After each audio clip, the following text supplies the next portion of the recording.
То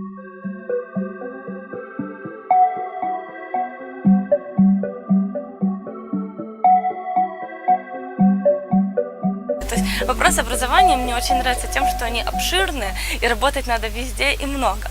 Но академичные свободы, что самое главное, и об этом надо знать, это не страшно.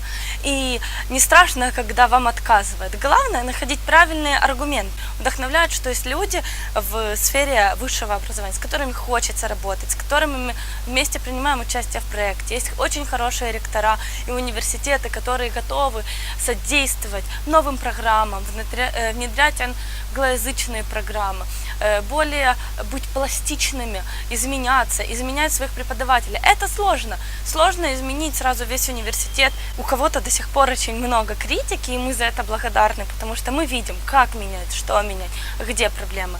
И нам это интересно, это определенный фидбэк к работе нашей, общей. И очень приятно все-таки, когда люди говорят, что меняется, потому что когда ты находишься в центре событий изменений, ты не можешь все увидеть вне этой ситуации. Но я думаю, что это удастся в каждой стране, в каждом университете. И есть абсолютно много подходов, даже та же Европа, если мы посмотрим, у них очень разные подходы. Например, немцы, они более тщательнее идут в то, чтобы детализировать их программы, углубляться в изучение определенных сфер и так далее. А, например, в Великой Британии они идут все-таки к массовизации обучения высшего образования, но они не забывают про качество.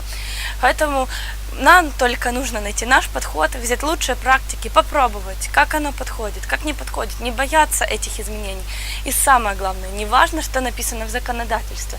Очень важно только то, что готовы делать вы сегодня, что вы уже делаете, и какие ваши конечные результаты на завтрашний день.